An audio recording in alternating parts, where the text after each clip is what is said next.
4th. I am your Poona ma'am, and today we are going to read lesson number 7, Bravo Amir Aga, on page number 64. As you can see, students, this chapter's name is Bravo Amir Aga. Bravo means हम किसी को शाबाशी देते हैं, उसकी वाहवाही करते हैं, उसे वेल डन बोलते हैं, that is bravo. And Amir Agha is main character of this story.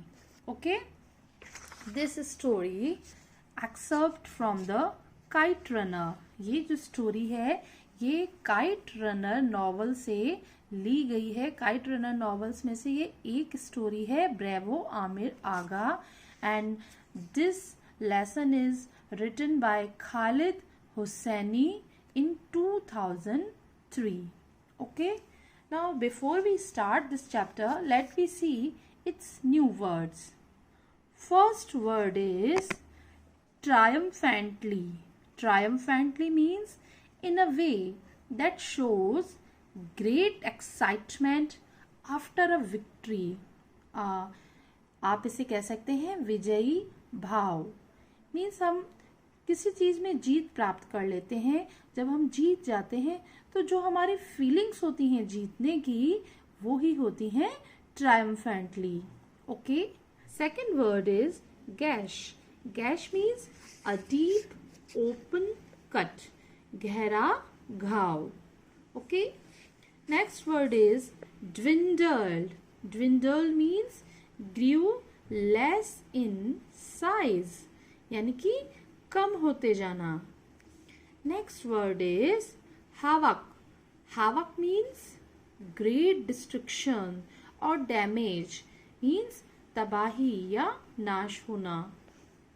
Next word is hordes. Hordes means crowds or large numbers, means झुंड. Next word is favor.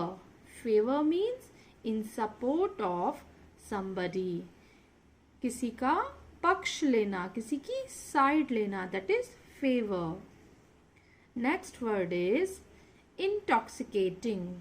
Intoxicating means making one feel excited so that one cannot think clearly. इसका मतलब है कि जैसे किसी पे नशा हो जाता है, नशा सा हो जाता है तो वो क्लियरली थिंक नहीं कर पाता है, वो क्लियरली सोच नहीं पाता है. दैट इज इंटॉक्सिकेटिंग, मीन्स नशे में जैसे होते हैं उस तरीके से. Next word is taut. Taut means very tight, कसा हुआ.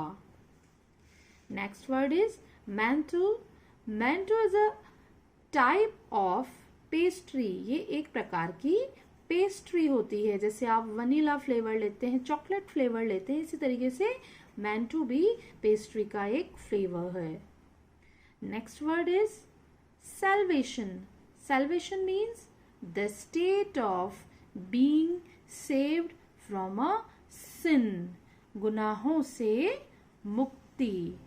Okay, next word is redemption. Redemption means the state of being freed from one's sins, means कि छुटकारा. Next word is endured. Endured means bore patiently, means कि सहना, किसी चीज को सहना. Next word is looped. Looped means moved in the shape of a loop, means गोल गोल चक्कर काटना. Next word is manoeuvre. Manoeuvre means to move और टर्न स्किलफुली, कोई चाल चलना से कोई रणनीति खेलना, that is manoeuvre. Next word is gladiators. Gladiators means in ancient Rome man trained to fight in a performance, means की जो पुराना रोम था, पहले का रोम था, वहां पे जो पेशेवर लड़ाकू थे उन्हें कहा जाता था Gladiators. Next word is panting. Panting means breathing quickly with short breaths, means कि हाफना, हाफने को कहते हैं panting. Okay, students, in this story there are two main characters, Amir and his friend Hussein. As you can see, students, in this picture they have taken part in a kite flying competition. So students, whole the story revolves around this kite flying competition. So let me begin this chapter. Up and down the streets the kite runners were returning triumphantly. ऊपर और नीचे रस्तों पर जो kite runners means जो पतंगों के पीछे भागते हैं, जब पतंगे कट जाती हैं तो उनको पकड़ने के लिए जो भागते हैं वो हैं काइट रनर्स. तो जो काइट रनर्स थे वो जीतने के भाव से लौट रहे थे. Their captured kites held high. उनकी जो captured means उन्होंने पकड़ रखी थी, जो काइट्स उन्होंने पकड़ रखी थी वो ऊंची थी. They showed them off to their parents and their friends, but they all knew the best was yet to come. तो जो काइट रनर्स थे उन्होंने जो काइट पकड़ी हुई थी वो उन काइट्स को अपने पेरेंट्स को, अपने फ्रेंड्स को दिखा रहे थे, लेकिन वो सब जानते थे कि अभी तक जो बेस्ट चीज है वो अभी आना बाकी है. The biggest prize of all was still flying. तो इसका जो बिगेस्ट प्राइज है, सबसे बड़ा प्राइज है, वो यह था कि वो अभी तक उड़ रही थी. मीन्स ये जो काइट फ्लाइंग कंपटीशन है इसमें जो सबसे लास्ट तक काइट उड़ेगी वो ही उसका बिगेस्ट प्राइज है कि लास्ट तक कौन सी काइट सरवाइव कर सकती है. I slice a bright yellow kite with a coiled white tail. तो अब यहाँ पे आई किसके लिए आया है, जो ये स्टोरी का मेन कैरेक्टर है, राइटर है, उसके लिए आया है, मीन्स आमिर के लिए आया है. वो क्या बोल रहे हैं कि मैंने एक चमकती हुई येलो काइट जिसमें कि एक वाइट टेल थी और वो कॉइल्ड थी, घूमी हुई थी, मुड़ी हुई थी, उस काइट को मैंने काटा. It cost me another gash on the index finger and blood trickled down my palm. तो अब ये क्या बोलता है कि ये जो इन्होंने काइट को काटा, पतंग को काटा, तो ये इसका कारण क्या बना, उनकी इंडेक्स फिंगर मीन्स ये हमारा हैंड है, ये हमारे थंब के जो पास वाली फिंगर है दैट इज इंडेक्स फिंगर. तो ये इंडेक्स फिंगर में गहरे घाव का कारण बना और उस घाव में से क्या हुआ, ब्लड ट्रिकल्ड मीन्स बूंद बूंद करके टपकना. तो उसकी हथेली में से बूंद बूंद करके ब्लड बहने लगा था. स्टूडेंट्स, आप सबने काइट उड़ाई होगी तो देखा होगा उसकी जो मांझा होता है उसका वो काफ़ी तेज होता है, कई बार उससे हमारी फिंगर में गहरा कट लग जाता है. तो इसी तरीके का गहरा कट लग गया था आमिर की इंडेक्स फिंगर में और उसकी पाम से ब्लड बहने लगा था. I had Hassan hold the string and sucked the blood dry. मैंने डोर को हसन को पकड़ाया और ब्लड सुखाने के लिए उसको सक किया. सक मीन्स चूसा. किसको चूसा, फिंगर को. And blotted my finger against my jeans. और मेरी फिंगर को मेरी जीन्स से साफ किया. Next paragraph. Within another our.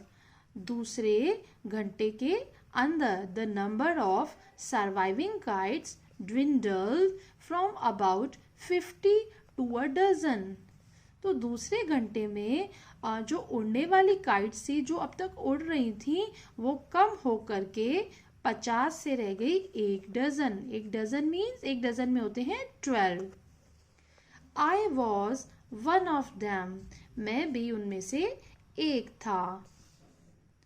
I had made it to the last dozen. मैंने अपनी I had made means उसकी जो काइट थी उसके लिए आया है कि मैंने लास्ट डजन तक इसको बनाए रखा. I knew this part of the tournament would take a while. मैं जानता था कि इस टूर्नामेंट का जो अभी बाकी का पार्ट है वो भी बाकी है. Because the guys who had lasted this long were good. They wouldn't easily fall into simple traps like the old lift and dive, Hassan's favorite trick. तो इसमें जो है वो कहता है कि मैं जानता था कि जो टूर्नामेंट का जो अभी पार्ट है वो तो अभी बाकी है, क्योंकि जो भी अभी लास्ट तक जिनकी काइट्स उड़ रही हैं, अभी तक लंबी उड़ रही हैं, वो क्या है, वो बहुत गुड हैं, वो काइट उड़ाने में बहुत अच्छे हैं और वो इजीली किसी भी ट्रैप में. अब आप लोग काइट उड़ाते होंगे तो आपको पता होगा कि काइट उड़ाने के अलग अलग रणनीति होती है, अलग अलग तरीके होते हैं. तो जो ऑथर है वो कह रहा है कि इजीली कोई भी सिंपल ट्रैप्स में नहीं फंसेगा. जैसे कि एक सिंपल ट्रैप का नाम है यहाँ पे लिफ्ट एंड डाइव. ये पतंग उड़ाने की एक तरीका है जो कि उसका जो फ्रेंड था हसन, उसकी फेवरेट ट्रिक थी. Next paragraph. By 3 o'clock that afternoon. उस दिन दोपहर बाद 3 बजे तक tufts of cloud had drifted in and the sun had slipped behind them. Tufts means झुंड. ये कलेक्टिव नाउन है जो कि क्लाउड के लिए आया है कि बादलों का जो झुंड है वो उसके पीछे सन जो है, सूरज है, वो उसके पीछे जाके छुप गया था. Shadows started to lengthen. Lengthen means लंबी होना. तो जो शेडोज थी, जो परछाइयाँ हैं, वो लंबी होना स्टार्ट हो गई थी.